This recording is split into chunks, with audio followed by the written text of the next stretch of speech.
நீ எங்கேயோ பார்த்த மாதிரி இருக்குது. கூத்துலயா இல்ல வயக்காடு சேத்துலயா? அடடே, நீ நம்ம அங்கமுத்து தங்கச்சியா? அப்ப அடிச்சுனா செவிலுக்கு எல்லாம் பிஞ்சுக்க ஜாக்கிரதை. உண்டானதை வாங்கிக்க. அங்கமுத்து போட்ட வேஷம் எப்படிடா? வேஷமா? அடடே, ஏடா நீயாடா? ஐயோ, பொம்பளை மாதிரியே இருக்கிற. நீ பொம்பளையா இருந்தேன்னா நான் விரட்டி இந்த வேஷத்திலேயே நீ இப்படி மயங்கிட்டியே. நான் இந்த புடவையோட போனா இந்த உலகமே சீட்டி அடிச்சிட்டு என் பின்னால வருண்டா. இது எதுக்காக? எதுக்காக? ஓ, அதுக்காக. நீ அமுக்கு. நீ முன்னாடி போ, நான் கெட்ட போட பின்னாடி வரேன். ரொம்ப குளுக்காத வரேன். என்னப்பா தடையா? என்ன போலீஸ காணுமே? அடையா குச்சி கொளுத்தான வர சொன்னா வந்துருவாங்கல்ல? ஐயோ, இவரை யாரு கட்டி போட்டு பாருங்களா? நீங்க நல்லா இருப்பீங்களா? நான் கட்டி புரள்ற கட்டி கருப்பாச்சு. இது மன்மதா மகாராஜா உன்ன போய் கட்டி போட்டுட்டாங்களே. பொண்ணு இப்படி வா. ஐயோ, நெளியற நீ யாரு? அதான் நீயே சொல்லிட்டு பொண்ணுன்னு. இந்த அஞ்சா நெஞ்சனுடைய ஆசை நாயகி குஞ்சம்மா. ஆசை நாயகி தாராவாச்ச இருக்கும். அந்த சக்காலத்துக்கு அடுத்த போல வந்த சரசாங்கிதான் நான். என் கண்ணாளனுக்கு என் மேலதான் ஆசை. குஞ்சம்மா குஞ்சம்மான்னு எவ்வளவு அழகா என்ன கொஞ்சம் தெரியுமா? உயிர் என்னமோ அவகிட்டதான், உடம்பு என்கிட்ட. நீங்களே சொல்லுங்க, ஒரு பொண்டாட்டிக்கு புருஷன் உடம்பு தானே முக்கியம். என்ன தத்துவம், என்ன தத்துவம். ஏண்டா தடையா, இது ஒரு மாதிரி பொண்ணுடா. நீ என்ன நினைக்கிற? மடையா, நம்ம தோட்டத்தில் இருக்க வேண்டிய மல்லிகை கூடாது. நான் பாத்துக்கிறேன். ஒரு காதலனை பாக்குறதுக்கு ஒரு கன்னி பொண்ணு வந்தா பத்திரி தெய்வமா நினைக்காம நோட்டமாடாடுறீங்க. டேய், நான் ஒண்ணும் விலை மாது இல்லடா, கலமாது. ஒத்துக்கிறேன். கௌரி வச்ச பொண்ணு நினைக்காதீங்க, கௌரிமான் பரம்பரையை சார்ந்தவா. அட மீச பசங்களா, என் கற்ப 14 கேரக்டர் தங்கம் நான் நினைச்சீங்க. 24 கேரக்டர் மூச தங்கம் மீச மாமா. இதுக்கு அந்த சிங்கம் தான் சொந்தம். இங்க வாயே, என்கிட்ட பேச. காதலை எதுக்குமே தைரியமா கைய புடிச்சு எழுதுற வெக்கமே இல்ல உனக்கு. ஐயோ, புடலங்கா மாதிரி இருக்க வேண்டிய கை உலக்க மாதிரி இருக்குதே. உலக்கைய எடுத்து உரல்ல நெல்லு குத்தி குத்தி குத்தி உரையேறி போச்சு என் கைக்கு. ஒரே குத்து சில்லி மூக்கு உடைஞ்சிடும். ஜாக்கிரதை. மரியாதையா என் காதலை நான் அவுத்து விடுங்கடா. அவுத்து விடுறேன். நீயே பேசிட்டு உன் காதலன் பேசவே மாட்டேங்கிறான். அவரு வீர, நான் வீரி. நான் ஒருத்தியே உங்களெல்லாம் சமாளிப்பேன் நல்லா தெரியா. அதான் அவளை அலட்சியமா என் புருஷன் அங்க நிக்கிறாரு தெரியுமா? ஏயா, நான் என்ன வெறும் சமையல் பண்ற பொம்பளை வீட்டுக்குள்ள நினைச்சுங்களா? வீட்டுக்கு வெளியே வந்தா ஊடு கட்டி ஆடுவேன்டா. உங்களெல்லாம் நாசமாக்குவேன்.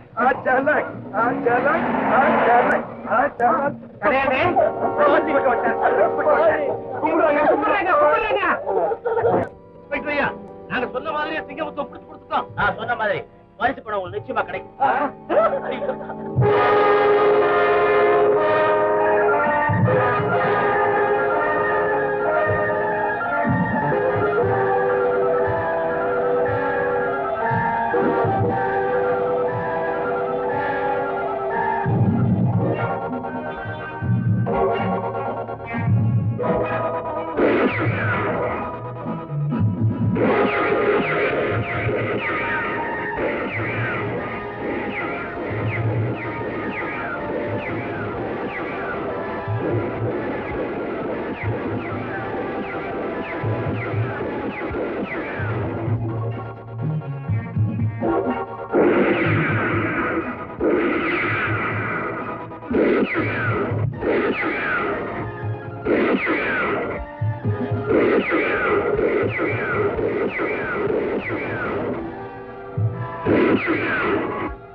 வெற்றி, வெற்றி, இது மகத்தான வெற்றி. புலி மாதிரி பாஞ்சு வந்து பூனை மாதிரி கட்டுப்பட்டு கிடக்கிற போலீஸ் வீரா, இப்ப என்னடா சொல்ற? உனக்கு கட்டுப்பட்டு இல்ல, உன்னால கட்டப்பட்டிருக்க. சட்டத்தையும் நீதியும் கட்டி போட்டு வெற்றி அடைஞ்சதா சரித்திரமே கிடையாது. உன்னை பொறுத்த வரைக்கும் நான் புது சரித்திரம் எழுத. சரித்திரங்கிறது புதுசு இல்லப்பா, பழசு. மிருகத்தோட மிருகமா காட்டுல இருந்துகிட்டு சமூகத்துக்கு தீமை செய்யற உனக்கு இது எப்படி தெரியும்? மிருகமா? ஆமா, நானா? நீயேதான். மிருகமாவது தனக்கு தொல்லை கொடுக்கிறவங்கள தான் தாக்கும். ஆனா நீயும் காரணம் இல்லாம சட்டத்தை மீறி சமூகத்துக்கு கெடுதல் செய்யற. நீ மிருகத்தை விட கேவலமானவன். நான் யார் தெரியுமா? நல்லா தெரியும். ஏதோ ஒரு கேவலமான குடும்பத்துல பிறந்து தான் தோன்றித்தனமா வாழ்க்கை நடத்துற நீ ஒரு முட்டாள். உன் கொடுமைகளை கண்டு பயப்படுற கோழை இல்லைனா அந்தஸ்துள்ள குடும்பத்துல பிறந்து சமூகத்துல உன் மாதிரி இருக்கிற கலையை எடுத்து சட்டத்தை காப்பாற்றுற பொறுப்புள்ள போலீஸ் அதிகாரி. நீ யாரா இருந்தா எனக்கு என்னடா? இன்னைக்கு ராத்திரி இங்க ஒரு திருவிழா நடக்க போகுது. அது சித்திர திருவிழா இல்ல, சித்திரவத திருவிழா. உன்னை அங்குல அங்குலமா அடிச்சு சித்திரவதை செஞ்சு கொல்ல போறேன். இன்னைக்கு ராத்திரியோட உன் கதை முடிஞ்சு போயிடும். ஏண்டா இத கேட்கறதுக்கு உனக்கு எப்படி இருக்கு? ஆனந்தமா இருக்கு. ஆமா, ஒரு யானையை பிடிச்சு கட்டி பல கரும்பு தோட்டங்களை காப்பாத்துற மாதிரி உன்னை பிடிச்சு சமூகத்துக்கு நன்மை செய்யறதா என்னுடைய லட்சியம். அந்த லட்சியத்துக்கு சாவுதான் பரிசுன்னா அந்த சாவை நான் சந்தோஷமா ஏத்துக்க தயாரா இருக்கேன். உனக்கு அவ்வளவு நெஞ்ச அழுத்தமா? இப்ப சொல்லு, இதோட விட்டுறேன். இனிமேலாவது என் விஷயத்துல நீ தலையிடாம இருப்பியா? கண்டிப்பா தலையிடுவேன். அப்படியா? அப்போ என்ன சுதந்திரமா வாழ விட மாட்டியா? உன் நேர பார்த்தா கூட கைது செய்ய முட்டாய். என்னடா இதெல்லாம்? என்ன அழிக்க புறப்பட்ட சக்தியை இப்ப நான் அழிச்சுக்கிட்டு இருக்கிறேன். நீ என்னடா சொல்ற? ஒரு போலீஸ் அதிகாரி எனக்கு விளங்க மாட்ட வந்தா இப்ப நான் இவனுக்கு விருந்து வைக்கிறேன். சிங்கமுத்து, இது தவறு. ஒரு அதிகாரியை கட்டி போட்டு சித்திரவதை செய்கிறது எந்த வகையிலும் நியாயம் இல்லை. முதல்ல அவன் அவுத்து விடு. அவன் எனக்கு எதிரி. யாரா இருந்தாலும் ஒரு உயிரை வதை செய்ய உனக்கு அதிகாரம் இல்லை. என்ன கைது செய்ய இவனுக்கு என்ன அதிகாரம்? அது அவனுக்கு சட்டம். இது எனக்கு சட்டம். அம்மா, இவனை உயிரோட வச்சுக்கிட்டு இந்த உலகத்துல என்னால ஒரு காரியமும் செய்ய முடியாது. நீ நினைக்கிறது கோழத்தன். குளத்துல நீச்சல் அடிக்கணும்னு குழந்தைங்க தான் நினைக்கும். கரை புரண்டு வர்ற காட்டு வெள்ளத்துல கை சோர்வடையாம எதிர் நீச்சல் போட்டு கரை சேர்றதுக்காக தாண்டா நான் உன்னை பெத்து வளர்த்திருக்கேன். நான் ஊட்டின பாலும் காட்டின வழியும் உண்மையானதுன்னா உனக்கு ஒரு நாள் அழிவு வராது. அவுத்து விடு அவனை.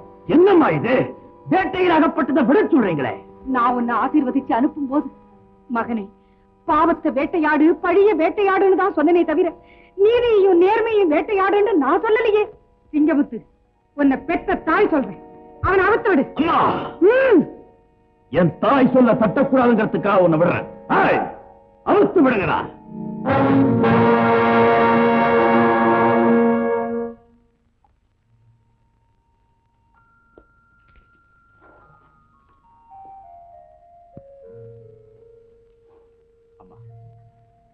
உண்டாக்கினவன தெய்வம் சொல்லுவாங்க, உயிர் கொடுத்தவங்களை தாயின்னு சொல்லுவாங்க.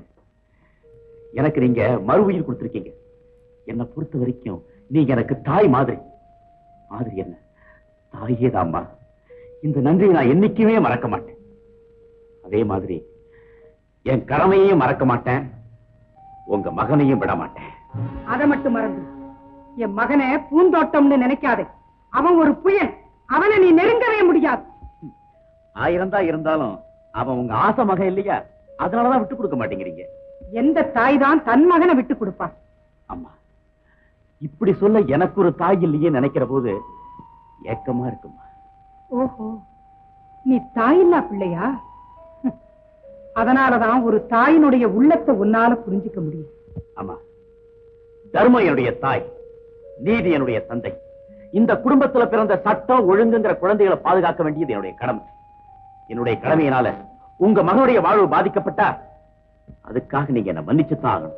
அப்படி ஒரு நிலைமை ஏற்பட்டா நான் மன்னிக்க வேண்டியது உன்னை இல்லை, என் மகனைத்தான். நீ போயிட்டு வா.